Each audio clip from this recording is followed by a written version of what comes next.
America's position is that settlements are contrary to the intention of the mandate and are creating of additional tensions between the Israelis and Palestinians and make it more difficult to reach a resolution of an extraordinarily difficult issue. This is also your view.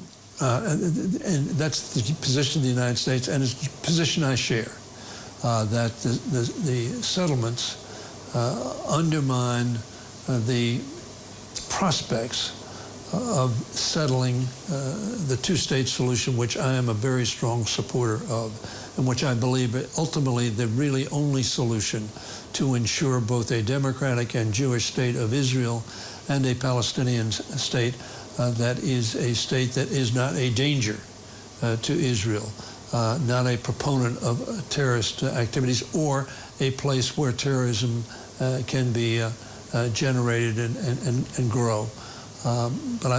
So I'm sympathetic to those who are saying that we ought not to have settlements in the West Bank. You have already mentioned the mass shootings in the United States. What is the most difficult obstacle which will prevent this tragic event?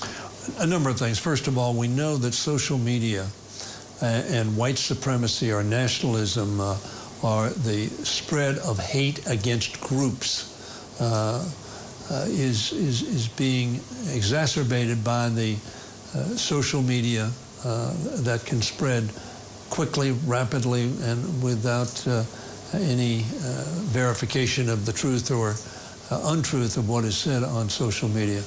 In addition, in our own country, I lament the fact that we have not been more successful in having stricter laws about getting guns, using guns, the type of magazines that can be in guns that will allow very rapid fire, which means that you can kill a lot of people very quickly. We passed a bill through the House of Representatives requiring universal background checks, and we need to see whether or not hate speech that encourages and incites violence and the taking of lives, see whether that can be somehow controlled. The Democrat Party is openly inviting millions of illegal aliens to break our laws, violate our borders, and overwhelm our nation. You know, Congressman Hoyer, that some political circles in America are blaming Mr. Trump, the president, for the mass shooting because of his style of speeches and so on and so forth. What do you think about it? I think the president's use of words that denigrate people because of their race or their gender or their ethnicity does in fact set an environment where those kinds of feelings are justified or accepted. So I think the president has been irresponsible in the way he's spoken. I think the president has been evidenced racist discussions and talk and feelings, pitting people against one another because of race, because of religion, because of political views. And I think in a context where people are listening to that or seeing it on his tweets or seeing it on television, and deranged people or angry people hear that and they think somehow their actions are justified. I think that the president ought to be much more careful in the use of his words.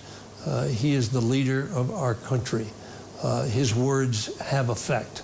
And to the extent that those words are irresponsible and denigrate others and direct hate at others, that's dangerous. Do you think that you will be able to reach a compromise with the Republican side over the issue of gun control?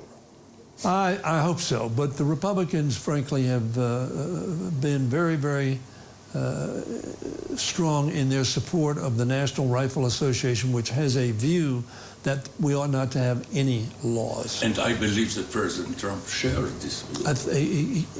President Trump is somewhat ambivalent in what he says, but clearly in terms of what he does. And when he speaks to the NRA, he does, in effect, say, yes, I believe that we ought not to have any laws that constrict the ownership or use of weapons, particularly weapons that, as I say, have high-capacity magazines, high-capacity efforts to fire rapidly, automatically, and kill a lot of people very quickly. We have, as a Democratic Party, no intent of taking handguns away from people in their homes or businesses or whatever to protect themselves, or for that matter, rifles used in hunting or sportsmen or target shooting. But the automatic or semi-automatic weapons, they were designed for one purpose: not to hunt, not to target practice, but to kill a lot of people quickly. And they're really guns of war, not guns of sport or recreation. Congressman Hoyer, do you believe that the Congress will go ahead with the impeachment process of President Trump? I think we are investigating. Our committees are vigorously, a number of our committees, investigating what the administration has done, is doing. Are there violations of law? Are there conflicts of interest? Are there reasons to find that the president, under the Constitution, should be impeached? So those investigations are ongoing now. After all, this is a democratically elected president. Impeachment is a very, very serious issue. And in addition to that, of course, we're going to have an election in about a year. I will be a very strong supporter of replacing this president, of retiring him, as I say, whoever we have as the nominee, because I don't think this president has led America in a constructive, positive way, and that perhaps is an understatement. You probably heard that there is a view that the present Democratic Party is less supportive of Israel in comparison to its past views. The Democratic Party is overwhelmingly supportive of Israel, overwhelmingly supportive of its security and our support for its security. And that remains very strong. We just had a resolution that passed the House of Representatives with overwhelming Democratic support, which I brought to the floor, which criticized and opposed the effort of BDS, boycott, divestment, and sanctions, which would undermine Israel's strength, and that was overwhelmingly supported by Democrats. So I think, unfortunately, for political reasons, there are some who would argue that this has become a partisan issue and somehow Democrats are not as supportive of Israel. That is absolutely not true. I think this delegation's being here we have 32 brand new members of Congress who are here. Now we have 41 in all. There are 9 of us who have been in the Congress for either some time or a long time, like me. But the Democratic Party is very strongly committed to Israel and its survival and security and sovereignty. What do you think about the so-called the squad, the 4 congresswomen, fresh congresswomen, who are anti-Israel, supportive of BDS in your party? I'm here. I've heard a lot of people in Israel. You have a lot of different opinions in Israel. Not 2, not 3, but a lot of divergency of opinion as to how things ought to be done. It ought not to be surprising that in the Democratic Party or in the Republican Party, for that matter, you know, you just had one member of the Republican Party who quit the Republican Party. Do you support Prime Minister Netanyahu, who is running for another term as Prime Minister? I don't expect Israelis to be telling us who to elect in our country, and I don't expect Israelis to want me to tell them who to support.